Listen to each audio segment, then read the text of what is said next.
Hi, everybody. Hello, I'm Ryan. I'm Bethany. And we are Ryan and Bethany Board Game Reviews. And today we'll be talking about studies in sorcery. This is designed by Chris Klein and is published by Weird Giraffe Games.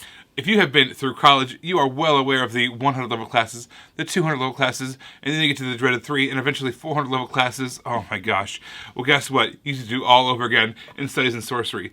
But guess what? This time it's about magic. So it's a little bit more fun, right? You get some projects, you can finish those class projects, but now they give you all kinds of special benefits. So that's what you're doing. You are becoming the best, smartest magician in the land by going to college, learning all these new spells, all these different new things that you can do, collecting all these resources and spending them on these projects. Let me show you how to play.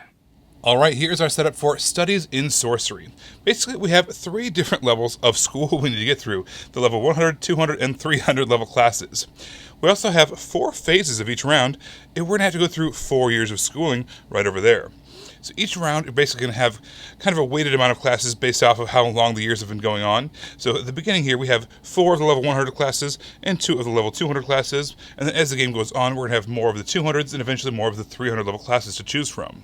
In order to complete these projects, what's going to happen is we're going to have something like this. It's going to tell you what ingredients you need in order to fulfill it, along with some extra text as well. You're going to start with one of these at the beginning of the game, but also from here on out, you're going to need to buy them. You need to buy these projects. Over here on the other side, it's going to show you what you get when you complete it. So this particular one says when you complete it, you immediately get a one-time benefit of drawing 4 cards. Some cards will give you extra actions to do on your turn. Some cards will give you stagnant abilities that are always available.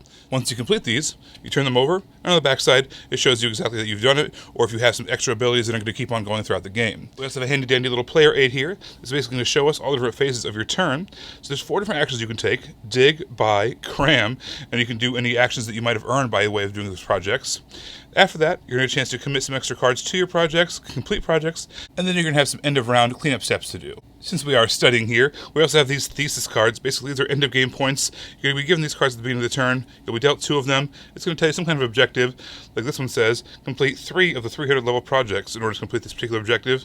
It's going to be worth 4 points at the end of the game. So it kind of gives you something to aim for as you're going throughout this game. So the first action that you're going to be probably doing the most of, at least in my experience, is dig. So what you do when you dig is you look at this first pile of goods here. You look at them, you're going to see what they are.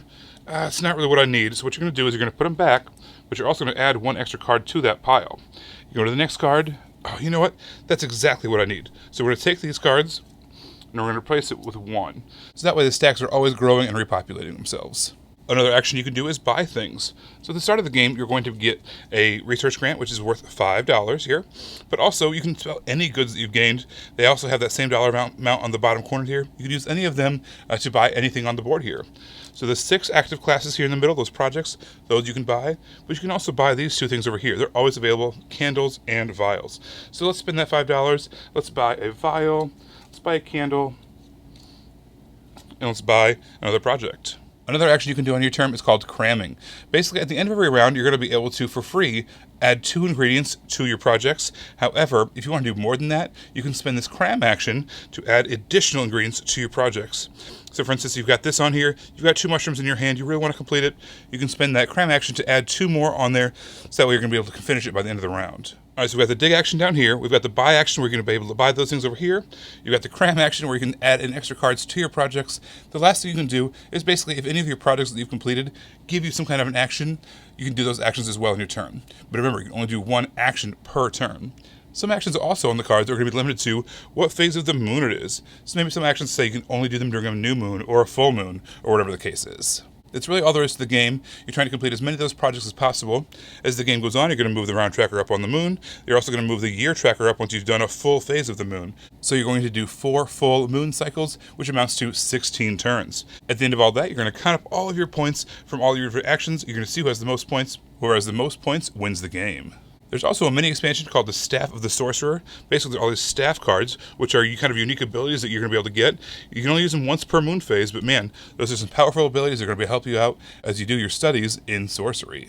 So some of these classes you take, after you complete them, you can get a benefit. Some of them are ongoing, some of them only happen at certain times. But one of the things that I think is cool is that some of them only happen during certain phases of the moon. And so every turn tracker, the moon phases moving across, as Ryan just showed you. And I think it's really cool, like, because the abilities are super strong.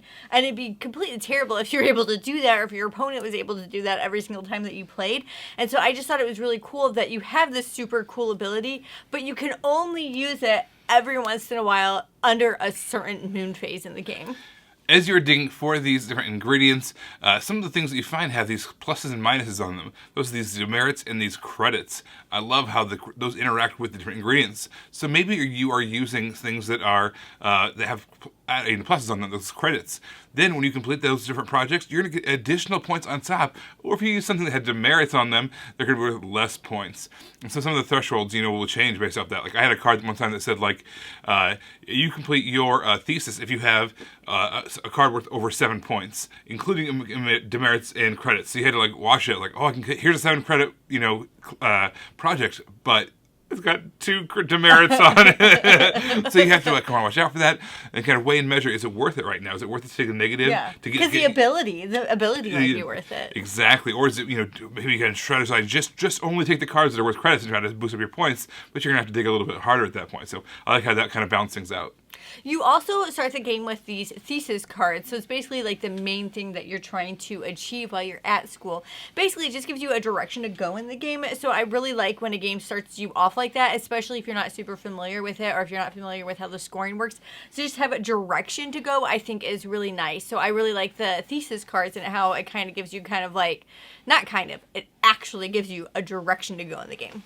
The digging for body parts, essentially, or for these different things, is really fun because you don't know exactly what you're going to get yourself into. Maybe there's a really great hand, a stack of 4 or 5 cards, and you're like, oh man, this is definitely going to have the mushroom that I need in it. And it's like, oh, you know what? It's got a ton of great stuff in it, but no mushroom. Yeah. Okay, fine, I'll turn that down, but I'm giving the next person even more cards. But then you go to the next one, it's only got 1 pile in it. It's like, I don't want just 1 ingredient, I want a whole bunch, but it happens to be the exact thing that you need, so yeah, I'll take it.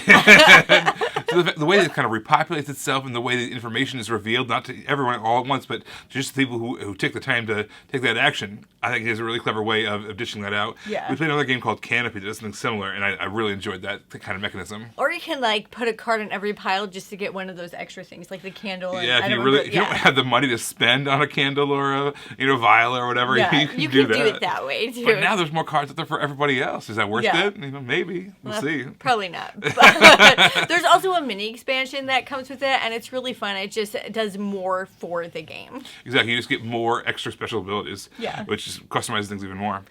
So overall, if you are a person that really enjoys order fulfillment games, and you like this sorcery theme, I really think this will be something you enjoy. If you already like that mechanism in a game, and you already like that theme of sorcery or wizards and stuff like that, you're just going to have a huge fun time with this game. It's going to be a blast. You'll enjoy it a lot. Yeah, this is like the collegiate level Harry Potter classes. Yeah. I will say the rulebook left something to be desired. I was reading through it. I didn't feel like I had the easiest time learning this game. It was a pretty simple game as once you got going. It was pretty intuitive, but the way the rulebook was laid out didn't necessarily, hit me just the right way.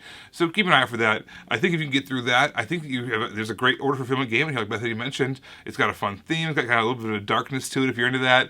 And yeah, overall, I think our family had a great time with this one. Everybody, thank you so much for watching. Don't forget to subscribe so you can see our videos as they come out. Until then, you can follow us in all of these places. Yes, thanks for watching, and we'll see you next time. Bye.